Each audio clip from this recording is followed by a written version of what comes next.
আর এবার একটু আবহাওয়ার দিকে নজর রাখা যাক, কারণ কাল থেকে আবার আবহাওয়ার পরিবর্তন, কাল থেকে ফের ঊর্ধ্বমুখী তাপমাত্রা।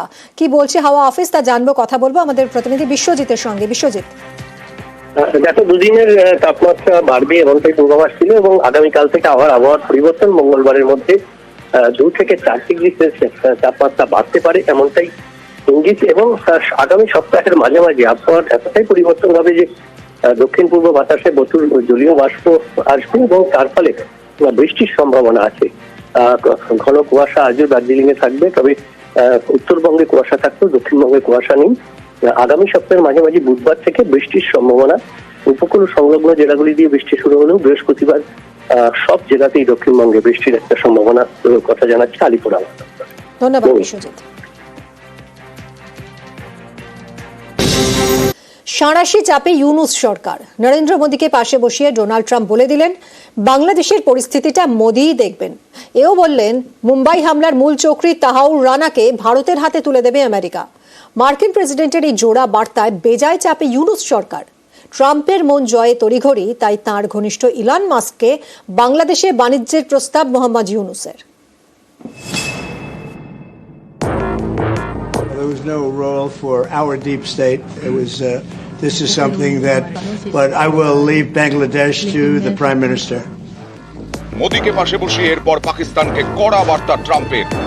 Pleased to announce that my administration has approved the extradition of one of the plotters and one of the very evil people of the world. 2008 Mumbai terrorist attack. He's going to be going back to India. গত কয়েক মাস ধরে উত্তপ্ত বাংলাদেশ, অস্থির বাংলাদেশে তীব্র ভারত বিদ্বেষ। এই পরিস্থিতিতে একদম সরাসরি ভারতের পাশে দাঁড়ালো আমেরিকা। বাংলাদেশের পরিস্থিতি নিয়ন্ত্রণের ভার প্রধানমন্ত্রী নরেন্দ্র মোদীর হাতে ছাড়লেন মার্কিন president Donald Trump. There was no role for our deep state. It was. This is something that the Prime Minister has been working on for a long time and has been worked on for hundreds of years, frankly. I've been reading about it. But I will leave Bangladesh to the Prime Minister. গত অগস্টে বাংলাদেশ ছাড়েন শেখ হাসিনা। তারপর থেকে পদ্মাপাড়ে অস্থিরতা চরমে উঠেছে। বারবার কট্টরপন্থীরা target করেছেন সেদেশের সংখ্যালঘু হিন্দুদের। সেই সঙ্গে ভারতের বিরুদ্ধেও তারা সুর চড়িয়েছে। সীমান্তে উস্কানি থেকে হাস্যকর হুমকি, কিছুই বাদ নেই।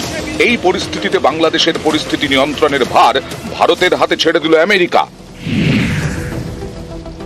এবার কি কড়া পদক্ষেপ করবে ভারত?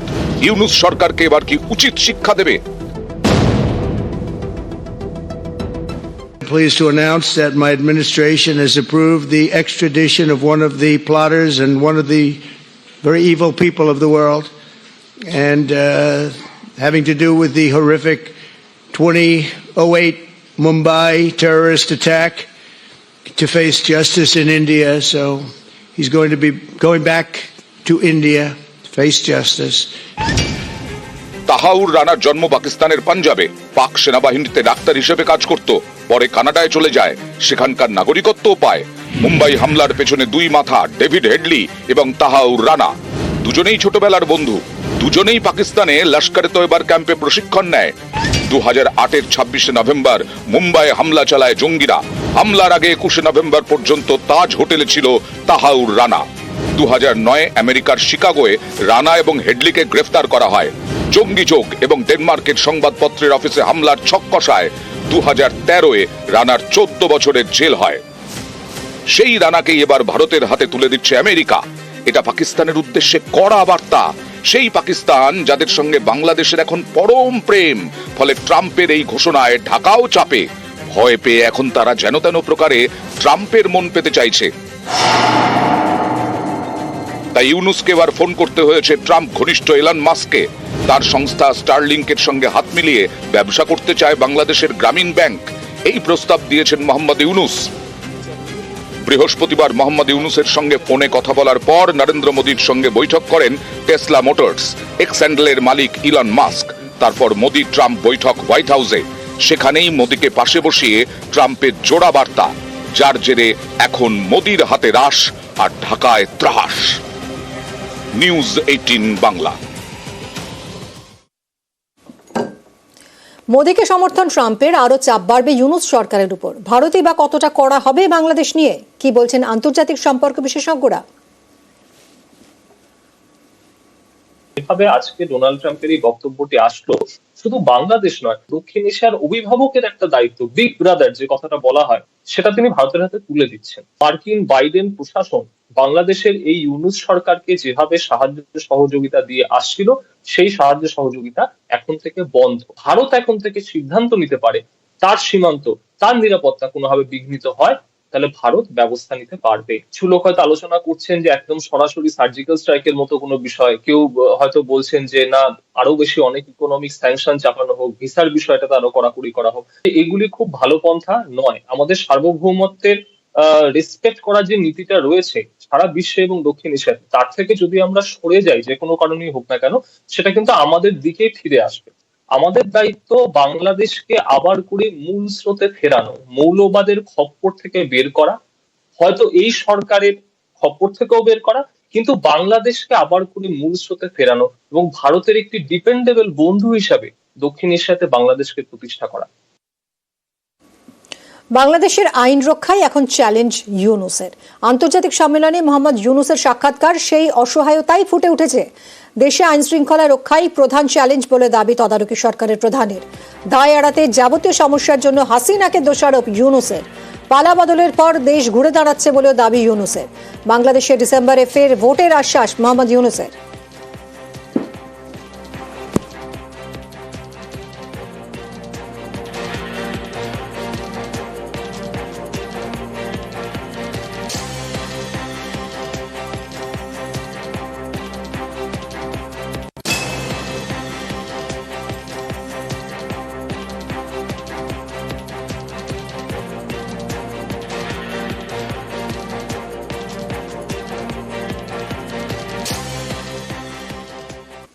এটিএম এ টোল ফ্রি নম্বরে প্রতারণা, রাষ্ট্রায়ত্ত ব্যাংকে এটিএম এ প্রতারণা, সার্ভে পার্কে এটিএম এ আটকে যায় কার্ড, বুথের মধ্যে থাকা টোল ফ্রি নম্বরে ফোন, 2 ঘন্টার মধ্যে অ্যাকাউন্ট থেকে গায়েব হয়ে যায় টাকা।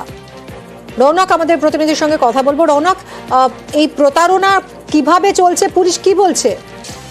দেখো, একেবারে পুলিশ প্রাথমিক যে অনুমান, এটিএম এর ভেতরে যে টোল ফ্রি নাম্বার, সেই নাম্বারেই কিন্তু এইরকম ধরনের একটা প্রতারণা। কারণ গতকাল দেখা যায় সার্ভে পার্ক থানার অন্তর্গত কিশোর ভারতী স্টেডিয়ামের কাছে একটি ব্যাংকের এটিএম এ 2 জন গ্রাহক যান এবং যখন তারা টাকা তুলতে যান, সেক্ষেত্রে প্রথমেই টাকা কোনো মতেই তারা তুলতে পারেন না। ঠিক কিছুক্ষণ পরেই দেখা যায় তাদের ফোনে মেসেজ ঢোকে যে টাকা উইথড্র। যখন ঘটনাস্থলে গেলে তারা দেখে যে সেখানে যে টোল ফ্রি নাম্বার দেওয়া ছিল, আদতে সেটা ব্যাংকের টোল ফ্রি নাম্বার নয়, একটা চক্র এর পেছনে কাজ করছে, যারা নিজেদের নাম্বার দিয়ে সেখানে দিয়ে রেখেছিল এবং সেই নাম্বারে ফোন করছে বিপক্ষী। একজনের 3 বারে প্রায় 25,000 টাকা এবং আরো একজনের প্রায় লক্ষ লক্ষ টাকা খোয়া গেছে বলেই কিন্তু তারা দাবি করছে। ইতিমধ্যে সার্ভে পার্ক থানায় লিখিত অভিযোগ জানানো হয়েছে এবং ঘটনাস্থলে পুলিশ গেছিলেন এবং কিভাবে এই ঘটনাটি ঘটলো এবং এই যে একটা প্রতারণা চক্র, তার পেছনে কারা কারা জড়িত রয়েছে, গোটা বিষয়টি কিন্তু সার্ভে পার্ক থানার পুলিশ খতিয়ে দেখছে। ধন্যবাদ রৌনক। তা এটিএম কার্ড ঢুকেছি মেশিনে, কার্ডটা অটোমেটিক ঢুকে গেছে। ঢুকে যাওয়ার পরে তারপরে কার্ড বেরোচ্ছে না। হেল্প নাম্বার দেওয়া ছিল কাগজে লাগানো, ফোন করলাম, ওনারা বললেন এইসব টিপে কার্ডটা ব্লক করবেন। সকালবেলা আধার কার্ড এসে আপনি ব্যাংকে থেকে আধার কার্ড নিয়ে এসে এটিএম কার্ড নিয়ে যাবেন। এটা পুরো তারপরে এসে দেখছি কোনো ওইসব সব ডুপ্লিকেট লাগানো ছিল, মেশিন সব ডুপ্লিকেট লাগানো ছিল, মানে কালো মেশিন ছোটো, ওটা ওর সামনেই লাগানো ছিল ওই মেশিনের সঙ্গে। কত টাকা কাটলো? আমার 25,000 টাকা কেটে 3 বারে।